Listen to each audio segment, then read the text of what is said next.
You should always watch what you ask for because you just might get it.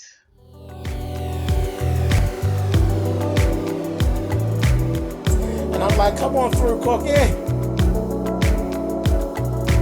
going up on my soapbox. That's basically it. Let's talk about drag and all its forms.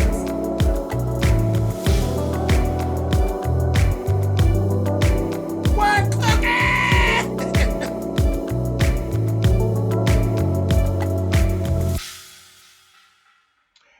Thank you guys for clicking on the video. This is actually going to be, this is Have and Have Nots, Season 4, Episode 6.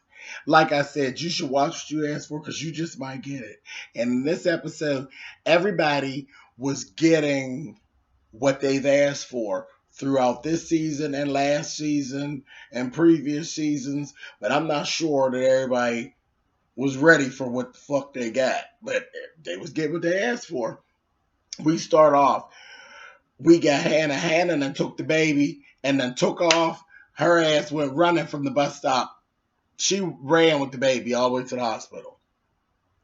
You know, you do what you have to. I have small kids. You do what you have to. But she runs into the hospital. They go ahead. They take the baby from her. They're trying to get information from her. And then we had a little Tyler Perryism go on. We find out after a while the baby, again, him pretty stable, but he's in ICU. He has lupus. That's what's actually going on with him. So the baby was experiencing a lot of pain. And it was very important that he had his medication. Not only does he have lupus, he's got chronic asthma as well. So, a whole mess. A whole mess. They talked to her about the expense of the medicine and all of that. You know, it was just all of this stuff that just came at her. But the thing was, the doctor basically told her, go on home because there's nothing you can do because he's going to be sedated and he's going to be sleeping for the most part and all of that. He's in ICU and you won't really get to see him until tomorrow morning. So you might as well go ahead and go to work or whatever. That's a Tyler Perryism because ain't a goddamn soul that could tell me to leave Trayvon or Dawntre in no hospital and I go to work to clean up some son of a bitch's house. I could give a goddamn. The dust could run up around your goddamn ankles and break your legs if one of mine is laying up in ICU. Whatever. That was a Tyler Perryism. Whatever, Tyler. Anyway, so we go over, we look at the Crier's house. We got Wyatt and his half gay ass.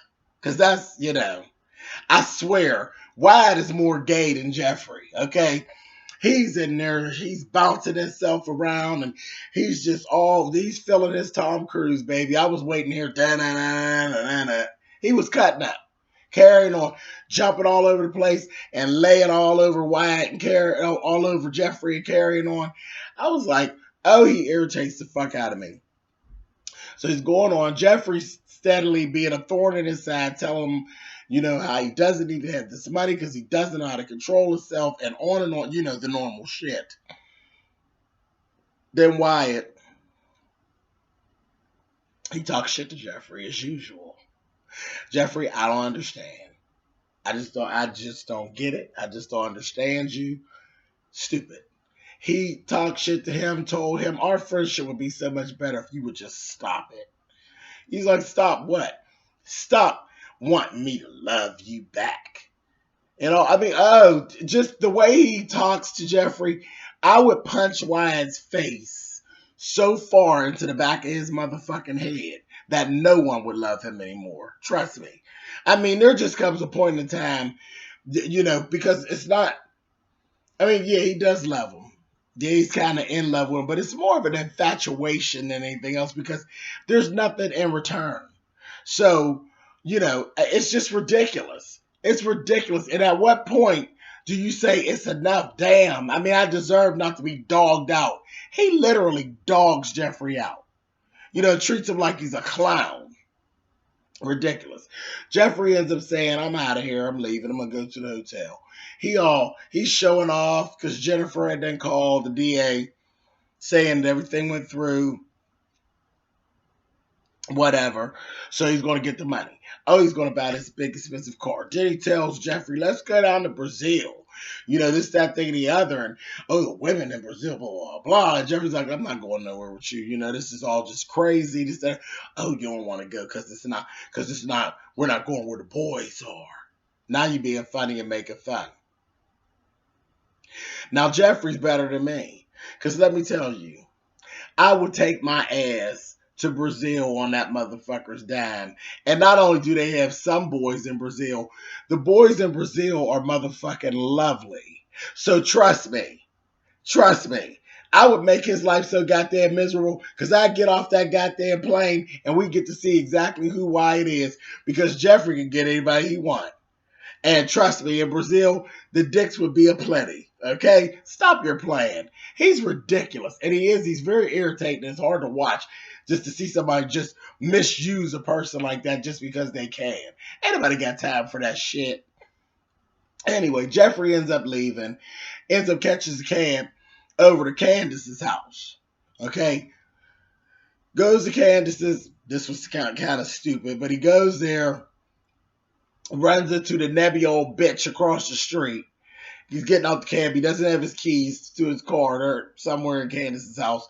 She stops him. She's questioning Jeffrey, carrying on, telling him that she's in there with two men, this, that, and the other. Well, meanwhile, she's really talking about Benny and actually Quincy. Jeffrey's all kind of confused with what the fuck she's talking about. But we found out, Benny figured she got cameras facing Candace's front door and everything. She is really a nebby old stinking bitch. Jeffrey's like, oh, okay, well, whatever. And he ends up going around the corner. I didn't get that. He walked around the corner. Whatever, Tyler. I ain't even trying to follow you. You're not going to give me no fucking headache, okay? So, let's go on in here. Benny then took and buried Quincy's motherfucking monkey ass in the backyard. Right outside the patio. Like right when you walk out onto the patio, he done buried that motherfucker there. Put lime down and all this. Had to carry him because he couldn't do anything. Because old Nebby Gertie is across the street all in it. A mess. So we got all that going on. He's mad at Candace. He's talking to Candace like shit. He's just pissed off with her because of the fact that they're in this whole shebang. Candace, in turn, ends up telling Benny, I need you to do something. And he's like, I'm done with you, Candace. I ain't got time. No more your harebrained schemes, bitch. I ain't got time for your shit. She explains to him, the crier's son, Wyatt, is the one that ran your motherfucking ass over.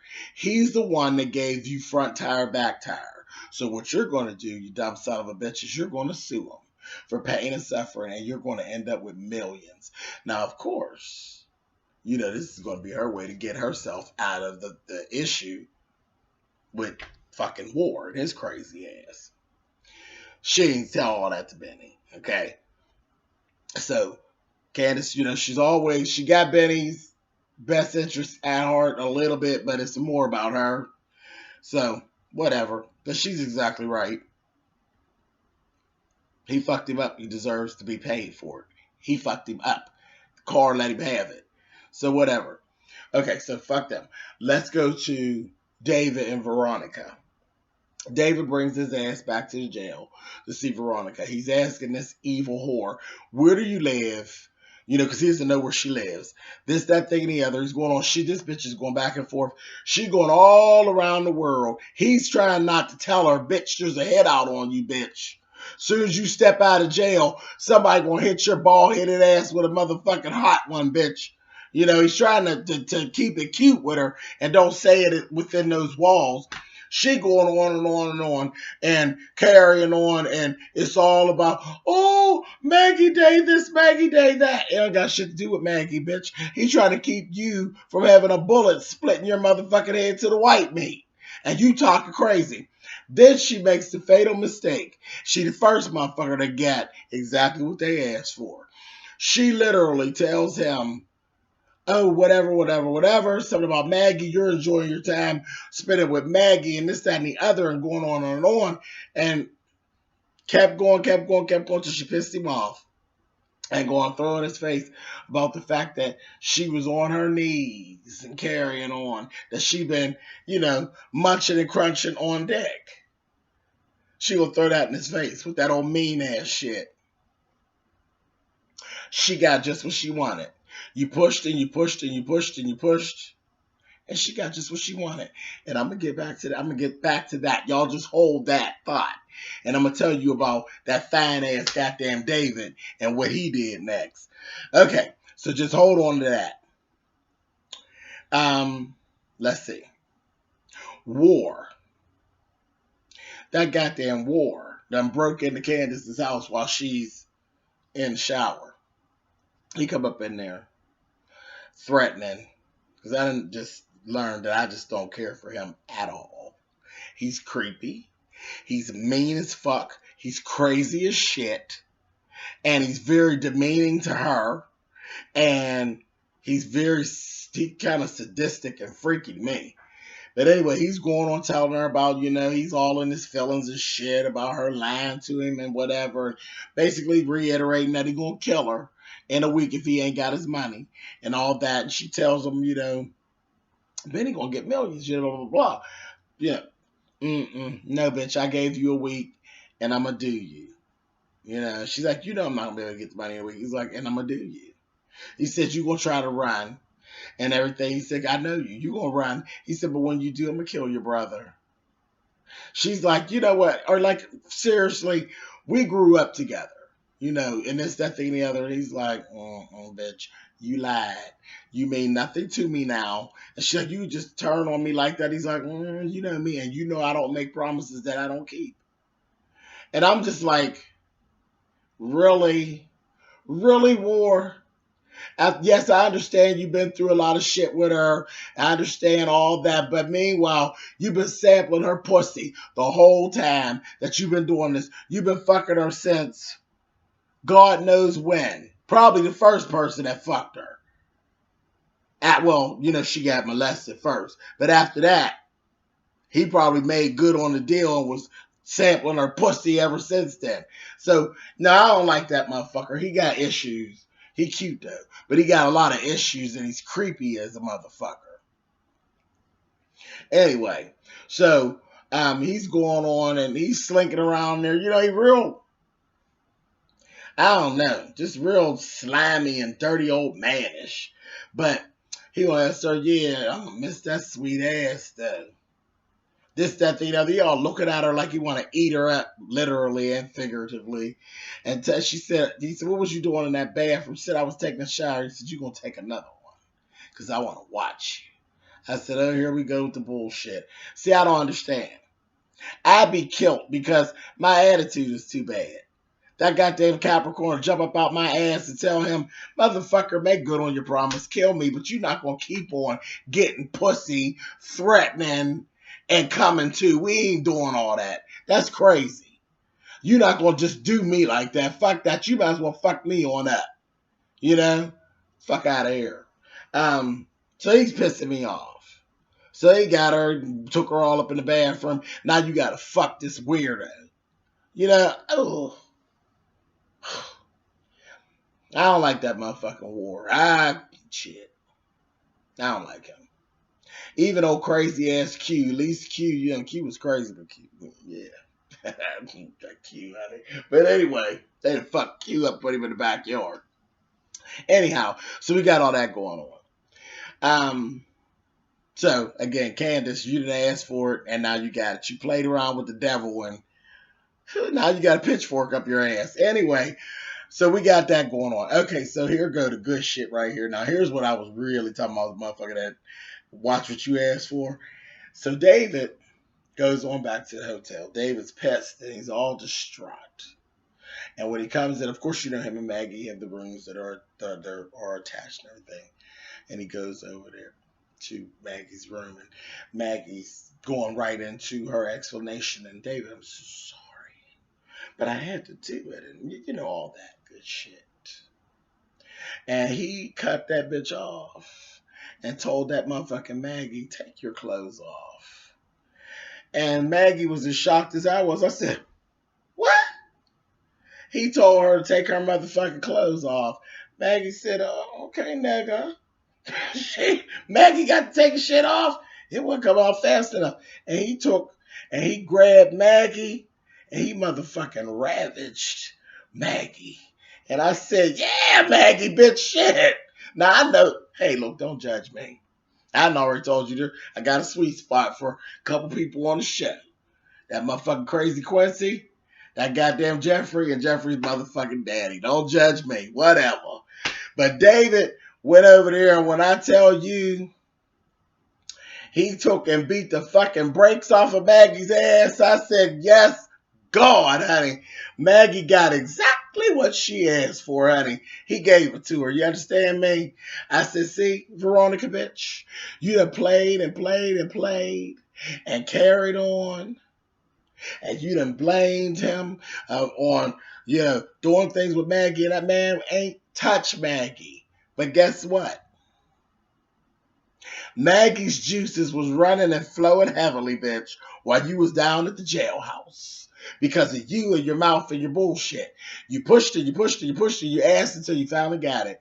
Lost your dick with the bullshit. So he fucked the shit out of old Maggie, stuck it up in her sideways, baby, had her looking real stupid. He fucked Maggie till we had to cut to a commercial break. I said, yes, go on, Maggie. So then they end up laying there basking in the afterglow of getting tore down, honey. And they get to talking. Then I said, wait a minute, David, now you doing a whole lot. And he got to tell her about how they were very stupid because they didn't use any protection or anything like that. And that bitch said, well, it wouldn't be so bad to have your baby, And he said, oh, yeah, well, bitches don't want no motherfucking babies. And so she said, okay, well, no problem. I'll go and I'll take the morning after pill tomorrow. And he asked her, do you need me to get that for you to take care of that? She said, no, why? You don't trust me? Don't ask for that. And then he laid there a little bit more and they kissing and cooing and carrying on. And then that motherfucker looked over there at her. And his conscience thing kicked up in his ass. He about to fuck everything up. And he tells that bitch, he says, he says, my marriage is over, because that's what she says, well, why are you here? He says, my marriage is over. And that bitch got the grin like a Cheshire cat, honey. And he said, don't smile, when you say you're sorry. She's like, I'm sorry. So she was sorry. But then he ran right on into, this was a mistake. I'm leaving her. But bitch, I ain't about to get with you. I done dicked you sideways, and it is what it is. Maggie, I told you I like Maggie. Maggie said, hey, fuck it. It's cool. It is what it is. Because I got what I motherfucking asked for. I would like to have you, but I'll settle for having you from time to time. But this motherfucker, I said, come on, Maggie. So I'm looking at Maggie, and I'm like, she playing this real cool, because I know her little feelings was probably kind of hurt. And he told her, I'm going to get up and going back to my room because I used you. I used you. He said, I was angry, and I took it out on you, and I used you. And I said, oh, shit, here come the floodgates. That then Maggie turned me, honey. That bitch sat up just as good and said, that's okay, David. Use me again. I said, all right, Maggie, bitch. Maggie, that fucking Maggie told him, use me again. I love the way you use me. Child, Maggie climbed on top of that motherfucker for round 2 and said, fuck it, ain't no need to get my feelings, honey. Get in this box, honey. I said, Lord have mercy. Child, this episode gave me my absolute life. I said, okay, Tyler, you did that. You did that. I loved it. I loved the way it was written. They kept Maggie straight to form. She's an old, sideways, conniving, rotten bitch. Perfect. She's perfect. She is perfect. That character, she's perfect. And I was so there for it. So there for it. And Veronica, bitch, you got what you asked for. And on that, I am done with this shit. I am just as satisfied. You go on, Maggie, bitch. You made my night. Thumbs up, thumbs down. You guys know how that works.